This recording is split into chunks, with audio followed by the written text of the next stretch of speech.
Bonjour à toutes et à tous, bienvenue sur Grand Littoral TV. Avant de passer au titre de cette édition, un point sur vos conditions météorologiques.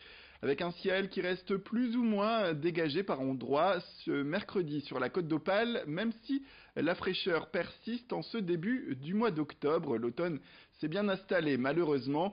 Des averses peuvent toutefois survenir par endroits, notamment du côté du Touquet ou encore de Berck-sur-Mer. Prévoyez les parapluies. Et puis, côté température, retrouvez 12 degrés du côté de Dunkerque, 14 degrés pour les maximales à Calais et 13 degrés du côté du Touquet. Plus d'informations sur vos prévisions météorologiques, ce sera tout de suite après cette édition. C'est une information qui vient de tomber le mardi 25 septembre dernier à Calais, au tunnel sous la Manche. Les agents de douane ont saisi 238 kilos de tabac de contrebande. Les agents ont contrôlé pour cela un ensemble routier allemand avec 2 hommes à bord. Lors de la visite de la cabine du tracteur, les agents ont découvert dissimulés dans les couchettes des stocks de tabac à rouler et des paquets de tabac. D'autres paquets ont ensuite été trouvés dans le réfrigérateur de la cabine et dans le coffre de rangement. Bref, les occupants du véhicule n'ont pas pu fournir de justificatif régulier pour la circulation de ces marchandises. Et en tout, ce sont donc plus de 5000 paquets de tabac qui ont été saisis par les douaniers. Après l'effondrement d'une partie d'un viaduc à Gênes en Italie le 14 septembre dernier faisant 43 morts, l'heure aujourd'hui est au diagnostic des grands ouvrages en France. Dans un rapport daté de 2017, le viaduc d'Équinguien à la sortie de Boulogne-sur-Mer fait partie des 15 plus mauvais élèves. Ce viaduc construit en 1997 par le groupe Bouygues a été classé en catégorie 3U, la pire des notes dans le rapport. Depuis, il a bénéficié de travaux afin de résoudre des problèmes notamment de fissures ou encore d'infiltration. Qu'en est-il désormais de son état? Contacter Bouygues nous renvoie à la SANEF et quant à la SANEF qui s'occupe de l'entretien du réseau routier, elle nous indique qu'ils ne peuvent pas s'exprimer car il n'y a pas encore d'experts qui puissent donner réellement de diagnostic sur ce viaduc. Autre titre, le meilleur croissant des Hauts-de-France est à Marquette-les-Lilles, à la boulangerie Brice, tenue depuis 2014 par Maxime Brice de son nom. La semaine dernière, lors du salon des métiers de bouche à Oresta, le jeune artisan a été récompensé par le prix du meilleur croissant de la région. Des croissants qu'il produit en nombre chaque jour dans ces 2 établissements et une viennoiserie typique qu'il a même revisitée puisqu'il prépare et vend des croissants avec une pâte feuilletée au cacao et au chocolat à l'intérieur. Vincent Vieillard est allé retrouver cet artisan. On devait se présenter le mardi de la semaine dernière, où on est arrivé avec notre détrempe. Ce qu'on appelle détrempe, c'est notre morceau de pâte, et on devait prendre notre beurre à part. Donc nous, on travaille avec un beurre AOP qui est le beurre Lescure, et on devait incorporer notre beurre dans cette détrempe ce mardi. Donc on est arrivé tous à 7 heures du matin. Notre détrempe faite, le beurre avec nous, on tourait, donc ce qu'on appelle le tourage, on incorpore le beurre. Ensuite, on détaillait pareil devant tout le monde. Ensuite, on mettait à pousser et on cuisait sur place. Dégustation du jury, qui avait un ou deux meilleurs ouvriers de France, plus 2 ou 3 boulangers, et il devait y avoir 1 ou 2 traiteurs, je crois. Le grand angle de la rédaction, une exposition temporaire est présentée au musée historique minier de Leeuwarden du 15 septembre jusqu'au 19 mai. Vous avez donc le temps pour y participer.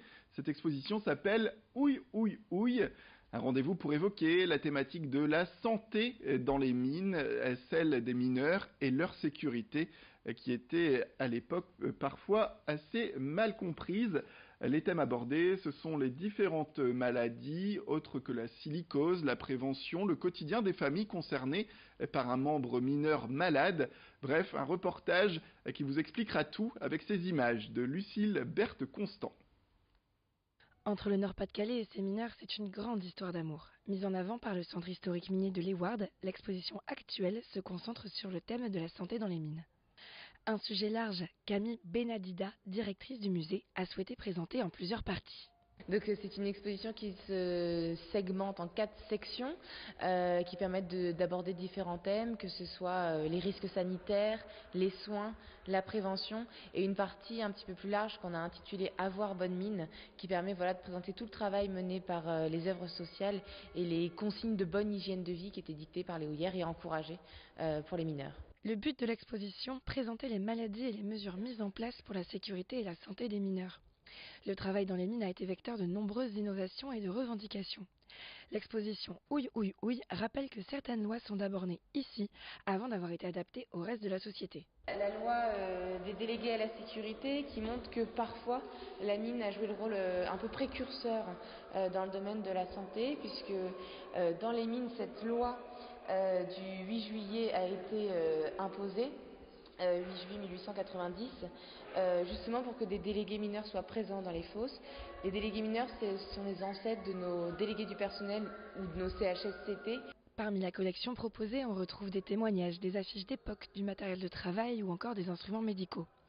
Ami Benadida a souhaité que l'exposition soit avant tout grand public. C'est un sujet qui est particulièrement important, qui touche parfois à l'intime, à la vie des familles, et donc il était vraiment essentiel qu'on puisse représenter toutes les facettes du sujet. Mais la maladie n'était pas que l'histoire du mineur, c'est l'ensemble de la famille qui était touchée et le mode de vie de chacun qui était bouleversé. Dans le Vivre avec, ce qu'on a choisi, c'est de présenter des témoignages d'épouses de mineurs qui nous expliquent comment leur mode de vie a changé avec l'apparition de la maladie chez leurs époux, comment leur quotidien d'épouse est un peu devenu le quotidien d'infirmière. Ouille Ouille Ouille aborde en profondeur de nombreux aspects méconnus de la santé des mineurs de fond, qui ont alimenté la France en charbon pendant plusieurs décennies.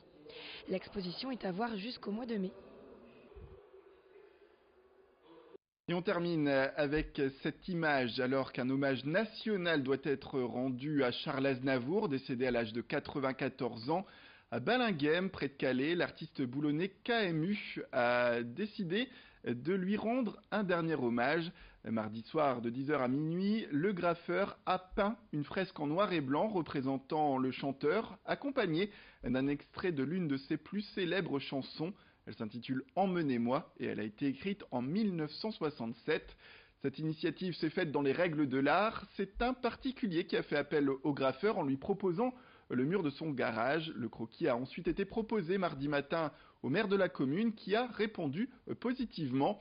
C'est en tout cas un bel hommage rendu par le graffeur qui s'était déjà fait remarquer, on le rappelle, il y a presque un an à Boulogne avec sa fresque de Johnny Hallyday, quelques jours après sa disparition. Voilà, c'est la fin de cette édition. Merci à toutes et à tous de nous avoir suivis. Restez avec nous, l'information continue tout de suite. Retrouvez vos prévisions météorologiques complètes.